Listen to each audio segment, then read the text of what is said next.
이 아침에도 주님 전에 나와서 말씀에 의하여 기도하기를 정의하시는 여러분들에게 풍성하신 하나님의 은혜와 위로가 넘칠 수 있기를 주님의 이름으로 축원합니다. 계속하여 우리가 잠언서를 강론하면서 여러분에게 제가 1장 말씀 강론할 때 드린 말씀대로 여러분이 잠언에 나오는 말씀은 단순히 어떤 솔로몬이나 또 잠언을 지은 자들의 경험적 법칙에 의해서 기록된 말씀이 아니라 성령 하나님께서 저들의 삶 속에 역사하사 저들이 하나님과 더불어 살아갈 때 주신 은혜와 그리고 하나님의 말씀에 벗어날 때 당했던 어려운 곤고한 일들을 저희들이 체험하는 가운데 유일한 인생의 참된 목적은 하나님의 말씀과 더불어 살아가는 것이 인생에 있어서 가장 행복한 길이요 하나님이 함께 하시는 길이라는 인생 삶의 근본적인 말씀으로 인한 이 행복의 비결을 말씀해 주시는 것이다 하는 겁니다. 그러므로 단순히 솔로몬을 비롯한 어떤 구약의 이 지혜 있는 자들이 훈계하는 말씀이 아니라 지혜의 근본 되시는 하나님께서 이 말씀으로 살아가야 될 것을 우리가 일상생활에 살아갈 동안에 말 자체 그대로 사람이 떡으로만 살 것이 아니요 하나님의 입에서 나오는 말씀으로 살아야 된다는 것을 아주 디테일하게 우리의 삶에 적용하는 모습으로 주신 말씀이 이 잠언의 말씀이다 하는 것이죠. 그래서 솔로몬이 자기 아들들에게 이렇게 주는 것이 아니라 언약의 자녀, 제가 내일 주일날 설교할 때 좀 더 말씀 자세히 드리겠습니다만 하나님과 우리의 관계는 언약의 관계입니다. 언약의 관계. 언약의 관계란 말은 무슨 말인가 하면 하나님께서 거룩한 약속을 일방적으로 선포하십니다. 그래서 하나님의 언약은 여러분 우리가 불가항력적 하나님의 언약을 우리가 받습니다. 하나님의 언약입니다. 성경은 창세기부터 계속 주님이 오실 때까지 하나님과 우리와의 관계가 어떤 계약적인 관계라는 것을 계속해서 성경은 말씀해 주고 있어요. 그 다음에 이 언약이라 할 때는 하나님이 첫 번째 일방적으로 하나님 언약을 선포하셨고 두 번째는 언약의 당사자가 있습니다. 그렇죠? 하나님과 말씀을 듣고 받는 우리와 하나님의 관계는 언약적인 관계인데 여러분 우리가 하나님의 말씀을 우리가 어긴다 할지라도 하나님께서는 하신 언약의 말씀을 전혀 어김없이 취소함 없이 일방적으로 계속이 됩니다. 이 일방적으로 계속이 된다는 말씀은 무슨 말인가 하면 하나님과 아브라함과 언약을 맺으셨으면 아브라함과의 언약이 끝이는 것이 아니라 아브라함의 후손과도 계속하여 언약의 관계는 유지가 된다는 거예요. 무슨 말이냐면 아브라함과 이삭과 야곱의 언약이 오늘 우리 시대에는 우리가 하나님의 자녀임을 깨닫고 우리가 예수를 구주로 고백하는 순간에 아브라함과 하나님과 맺은 그 언약이 오늘 하나님과 아브라함과의 언약이 아니라 하나님과 아브라함의 후손된 저와 여러분의 관계의 언약이다 이 말씀입니다. 이것을 우리가 이 말씀에 적용해보면 오늘 단순히 솔로몬이 자기 아들에게 이 언약의 말씀을 주시는 것이 아니라 솔로몬의 자자손손에게 그리고 하나님의 백성들 우리 자자손손에게도 이 언약의 말씀은 그대로 유효하다는 것이죠. 유효하다는 것이죠. 그래서 우리가 이 말씀을 우리가 받아야 되고 이 말씀을 우리가 지켜야 되고 이 말씀이 우리의 삶 가운데 우리가 이 말씀을 시도하든지 이 말씀을 절기하든지 상관없이 이 말씀 하나님의 일방적인 언약의 관계이기 때문에 우리에게 그대로 미친다.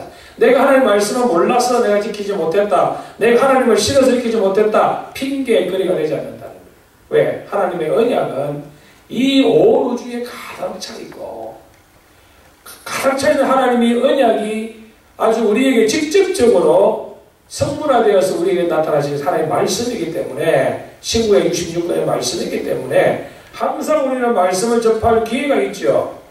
우리는 라디오를 들어서 말씀을 듣고 우리가 TV를 보면서 말씀을 듣고 때로는 CD나 DVD를 또 우리가 예배를 통해 말씀을 우리가 직관적으로 말씀을 늘 받습니다. 그렇기 때문에 내가 몰라서 하나님 언약을 몰라서 지키지 않았다. 그것은 out of question이다. 그건 말이 안 된다. 몰라서 내가 못 지켰다. 천만이라는 우리가 조금만 노력하면 하나님의 말씀은 우리 삶 가운데 얼마든지 우리가 하나님의 말씀을 접할 수가 있다. 접할 수가 있다. 그래서 우리가 이 생명의 근본되는 것이 먹고 마심에 있는 것이 아니라 하나님의 말씀 가운데 거하며 말씀 안에서 살아가는 것이 우리의 인생의 근본적인 도리인데, 이 하나님의 말씀을 작은 기자는 계속하여 지혜와 명철이라, 호크마라는 말과 헤세드라는 히브리 말로 우리에게 계속하여 우리에게 말씀하고 있는 것을 보게 되는데, 오늘 본문에서 한 8가지로 하나님의 말씀을 우리가 귀하게 여기고 그 말씀을 우리가 붙들고 살아가면 어떠한 복을 주시는지를 오늘 말씀 속에 있는 것을 우리가 찾아볼 수가 있습니다. 첫 번째로 우리가 하나님의 말씀을 사모하고 하나님의 말씀을 귀하게 여기면 어떤 복을 주시느냐, 6절 초반절에 있습니다. 지혜를 버리지 말라. 그가 너를 보호하리라. 하나님의 말씀이 우리를 보호해 주신다. 하나님의 말씀이 우리를 온전히 보호해 주신다. 여러분, 우리가 이 세상 살아갈 때에 우리는 여러분 보호받아야 될 일들이 얼마나 많이 있습니까? 그래서 우리는 본능적으로 우리가 보호하기 위하고 보호를 받기 위해서 우리가 재물이나 어떤 세상의 학벌이나 문벌이나 어떤 세상의 권력을 우리가 본능적으로 추구하는 것은 우리가 안전하게 가고 보호를 받기 위해서다. 그렇다고 여러분 안전하게 보호가 됩니까? 우리의 온전한 보호처는 하나님 말씀밖에 없다. 그가 너를 보호하리라. 하나님의 말씀을 멀리하는 것은 마치 무장해제하는 것과 같은 것이다. 하나님의 말씀을 가까이 하는 것은 우리가 이 세상을 살아갈 때에 외부로부터 오는 모든 우리를 괴롭게 하는 것을 지켜내는 유일한 보호가 하나님의 말씀이다. 여러분, 말씀을 사모할 수 있기를 바랍니다. 말씀을 사랑할 수 있기를 바랍니다. 말씀을 귀하게 여길 수 있기를 바랍니다. 두 번째로 말씀을 사랑해라. 예? 말씀을 사랑하면 어떤 또 유익이 있느냐. 6절 하반절에 그가 너를 지키리라. 지키리라. 여러분, 물을 우리가 이 세상에 여러분이 열심히 노력하여 재물을 세이브하는 것도 뭡니까? 여러분, 예? 나중에 은퇴한 이후에 편안한 삶을 누리기 위해서, 여기 지킨다는 말은 다른 말로 하면 누린다 이 말입니다. 누린다.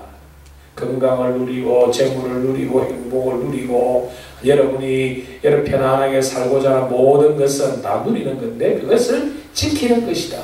지키는 것이다. 무엇이 우리를 지켜주시느냐? 하나님의 말씀이다. 말씀만이 우리를 유일하게 지켜주신다. 세 번째로 하나님의 말씀을 우리가 귀하게 여기면 어떻게 합니까? 8절에 그를 높이라. 그리하면, 지금 여러분이 이 작은 기자는 말씀을 인격화해 말씀하고 있죠? 그렇죠? 그를 멀리하지 마라. 그를 사랑해라. 그를 높이라. 예?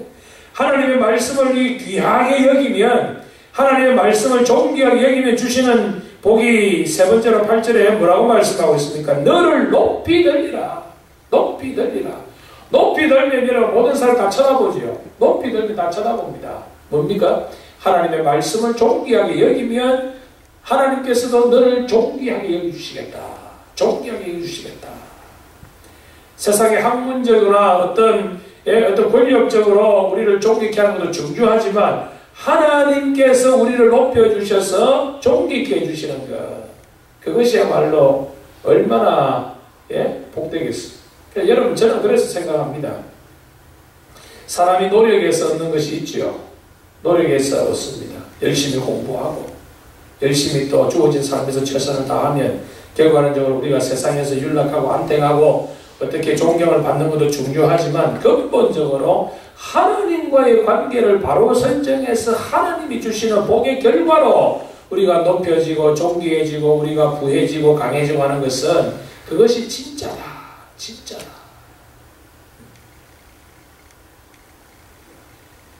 높이라. 네 번째로 8절 하반절에 만일 그를 품으면, 하나님의 말씀을 존귀하게 여기는 정도 한 걸음 더 나아가서 여러분 내 삶 속에 내 가슴에 신비에 새기면 그가 너를 영화롭게 하리라. 영화롭게 하리라. 여러분, 명예를 싫어하는 사람이 있습니까? 우리가 이 세상을 살아갈 때 보면 결국은 뭡니까? 예? 근본적인 인생의 이 3대 우리가 본능적인 게 뭐죠? 예? 이 식욕과 성욕과 명예욕이 이 세 가지 중에서 가장 고차원적인 이 정욕이 여러분 명예욕이에요. 명예욕. 좀 내가 다른 사람에게 인정받기 원하고 내가 다른 사람보다 높아지기 원하고 내가 하는 어떤 말이나 내가 하는 행위가 다른 사람에게 영향력을 끼치고자 하는 것은 사람의 근본적인 욕심입니다. 그런데 그것을 위해서 얼마나 많은 사람이 세상적인 방법을 동원하다 보니까 명예를 얻은 것 같았는데 결과는 허무해지는 경우가 우리의 주위에 얼마나 많이 봅니까? 여러분, 하나님의 말씀을 품으시기를 바랍니다. 하나님의 말씀 품으면 하나님께서 너를 영화롭게 해주겠다. 영화롭게 해주겠다. 다섯 번째로 9절에 하나님의 말씀을 귀하게 여기고 그 말씀을 내 머리에 두겠고 하면 영화로운 멸류관을 내게 주리라.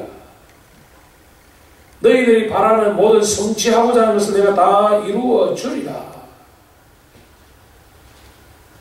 일곱 번째는 뭡니까? 10절에 내 아들아 들으라 내 말을 받으라. 여기 내 말은 단순히 잠언 기자의 말을 들으라는 것이 아니죠. 하나님 말씀을 들으라는 것이죠. 그리하면 내 생명의 해가 길리라. 여기는 참 오묘한 말씀을 하고 있어요. 그냥 내 아들아 들으라 내 말을 받으라 그리하면 너 생명이 길리라 해도 되는데 왜 생명의 해가 길리라 했을까? 해가 길리라 했을까? 여러분, 오래 사는 것이 복입니까? 복이 아닙니까? 예? 장수하는 것이 복입니까? 복이 아닙니까? 장수하는 것이 복이 될 수도 있고 화가 될 수도 있습니다. 건강하게 편안하게 기쁨으로 오래 사는 건 복이지만 구질구질하게 예? 몸에 질병을 가지고 오래오래 질질 끓고 여러분 그건 저주예요. 저주. 여러분 모든 하나님이 만드신 이 창조물 가운데 태양의 비침으로 인하여서 성장하고 건강하고 유지합니다.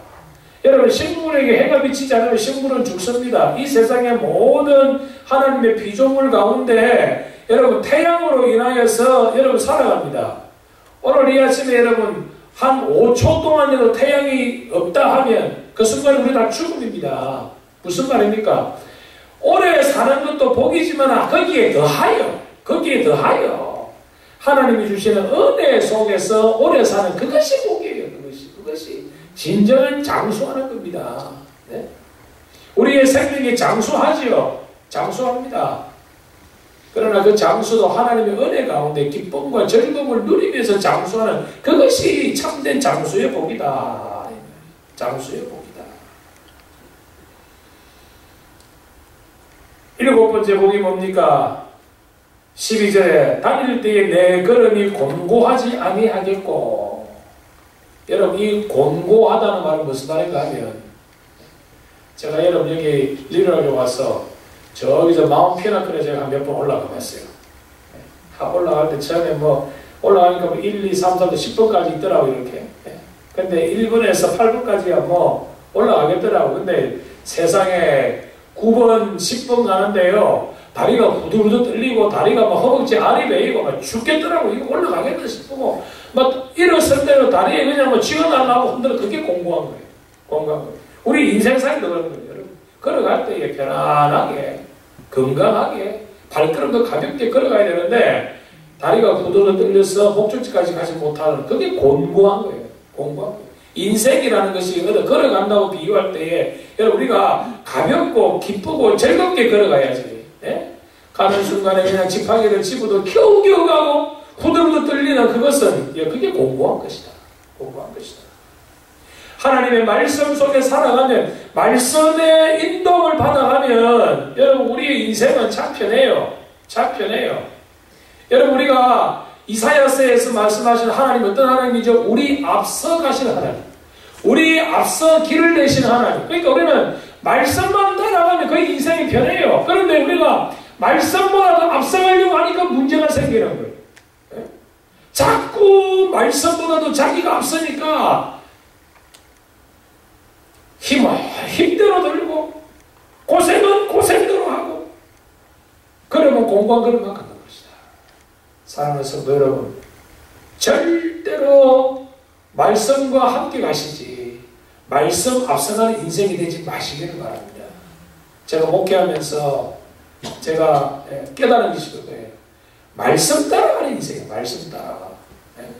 말씀 따라가는 인생이 돼요. 해바라기가 해만 따라가면 상관없는데 해바라기 해 따라가지 않으면 여러분 해바라기는 비틀러 말아 죽어요. 우리도 마찬가지예요. 주님 따라 주의 말씀 따라가는 인생이 되어야 된다. 그것이 공부하지 않는 거죠. 달려갈 때에 실족하지 않겠고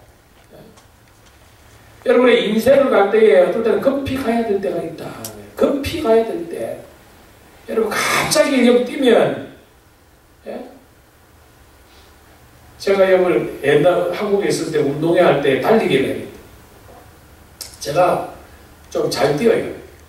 달리기를 잘 좀 하는데 늘 1등은 못해서 그런지 꼭 3등 안에는 들었어요. 뛰는데 한 번은 여러분 결승점이 운동회라는데 저 앞에 다 왔어요. 한 3미는 안 하고 갑자기 제가 엎어져요. 너무 욕심을 내다 보니까 마음이 뛰는 발보다 앞서니까 그냥 실족해 그냥 넘어지는 거예요. 지금까지는 1등에 와도 무슨 소용이 있어요? 골란 앞에서 넘어져 버렸는데 왜 실족을 여러분 넘어지고 싶어 넘어집니까? 여러분 넘어지고 싶어 넘어지고 이 세상에 아무도 없어요. 넘어지기 싫은데도 넘어지는 거예요. 왜 그렇습니까? 달려가는 인생의 관성 때문에 달려가는 그 스피드 때문에 고추랑 때문에 넘어지는 거예요. 여러분 하나님 말씀을 우리가 받으면 내가 넘어질 수밖에 없는 순간에 어떻게 한다? 하나님이 나의 손을 붙들어 주신다. 붙들어 주신다. 지나온 우리의 삶을 회고해 보면 정말 넘어질 수밖에 없는 그 순간에 하나님 우리를 붙들어 주신 그것을 여러분 경험하셨을 줄 믿습니다. 이렇게 우리가 8가지로 그죠? 하나님의 말씀 우리를 보호해 주시고 하나님의 말씀 우리를 지켜주시고 하나님의 말씀 우리를 높여주시고 하나님의 말씀 우리를 영화롭게 해주시고 하나님의 말씀이 우리의 멸류관을 주시고 하나님의 말씀이 우리의 생명의 해가 길게 하시고 하나님의 말씀이 우리를 공부하지 않게 하시고 하나님의 말씀이 우리를 실족하지 않게 하신다. 믿을 수 있기를 축원합니다. 이렇게 하나님의 말씀 따라가는 인생을 오늘 이 자문 기자를 한마디로 뭐라고 말씀하느냐? 그것이 곧 18절에서 의인의 길이다. 의인의 길이다. 악인의 길과 의인의 길의 차이점이 무엇이냐? 말씀 따라가는 그 길은 의인의 길이요. 말씀과 상관없이 가는 길은 악인의 길이다. 악인의 길이다. 의인의 길은 돋는 햇살과 같다. 네? 여러분 동편의 새벽에 여러분 해가 쫙 떠오르는 거 보면 사람의 마음이 어때요? 얼마나 사람의 마음이 푸근해지고 얼마나 사람의 마음이 기쁨이 넘쳐요. 네? 자, 여러분 동해 바다에 그 해가 쫙 떠올 때에 제가 그때 제가 어렸어요. 뭐 기억하겠어요? 제가 초등학교 4학년 때 우리 부산에서 저 경주 그 토암산에 우리가 소풍을 갔어요. 소풍을 갔나 우리가 그냥 수학여행을 갔나 하여간 새벽에 그냥 선생이 그냥 여관에 잘 애들 막 깨워가지고 그냥 막 일찍 안 일어나면 몽둥이를 때려가지고 우리가 막 새벽 한 3시인가 올라간 것 같아요. 죽겠더라고 올라가는데 올라가가지고 뭐 그 석굴암 앞에 가가 뭐 하는데 갑자기 저 동에서 해가 착 뜨니까요. 아이고 그냥 뭐 한 1시간 반 그냥 걸어온 거 뭐 어디로 다 물러가고 마음이 시원해지더라고요. 동네 새벽에 토암산 적은 동네에서 해를 쫙 떠요. 의인의 길이 그렇다. 의인의 길이. 야, 돋는 햇살 같다. 너희의 인생이 말씀 따라가는 인생이 하나님께서 의인을 인정하시고 의인의 삶은 그 순간은 동해바다에 떠오는 새벽에 떠는 그 태양을 보는 순간에 인생의 모든 시름을 다 잊어버리고 마음에 넉넉한 기쁨이 솟아오르는 것처럼 때때로 우리의 인생 속에 혼란의 바람이 고난의 바람이 우리에게 있다 할지라도 하나님의 말씀을 묵상하고 그 말씀 따라가면 순간순간마다 우리가 좌절하고 넘어지고 실족할 수 있는 환경 속에서 돋는 햇살 같은 하나님의 은혜를 주시겠다 말씀합니다. 성도 여러분, 그리하면 우리가 주님 앞에 설 때까지 가는 우리의 걸음 속에 오늘 말씀 따라가는 것이 곧 어떤 길이다? 의인의 길이요. 말씀 따라가는 것이 우리의 마음을 지키는 유일한 비결이 되는 것이다. 모든 지킬 만한 중에 더욱 내 마음을 지켜라. 더욱 내 마음을 지켜라. 생명의 근원이 여기에서 납니다. 성도 여러분, 왜 여기 우리의 마음을 지켜라 하시는 줄 아세요? 여러분, 사람할 때 이 마음, 정신이랄 때, 이 영이랄 때, 이건 여러분, 이 헬라 말로 루아그란 말을 써요. 루아. 또 네페시라는 말을 쓰기도 하죠. 우리가 바람이에요, 바람. 우리가 바람이에요. 그래서 파스칼은 사람의 마음이 갈대와 같다 하잖아요. 바람 부는 대로 가는 거예요. 성령의 바람이 불면 성령 따라가는 사람이 있고, 정욕의 바람은 정욕 따라가는 인생이 있습니다. 사람은 여러분, 본능적으로 흔들리는 존재, 바람이에요. 바람. 우리 인생이 바람이에요, 바람. 네? 그러니까, 바람 따라가지 가는 우리의 이 마음이 성령 따라가고 말씀 따라가야 되지 않겠느냐. 내 마음을 지켜라. 내 마음을 지켜라. 말씀만이 우리를 하나님 앞에 온전히 성령으로 지키는 것을 깨달아. 오늘 우리가 말씀 따라가는 복되고 귀한 우리의 모든 삶이 될 수 있기를 주님의 이름으로 축원합니다.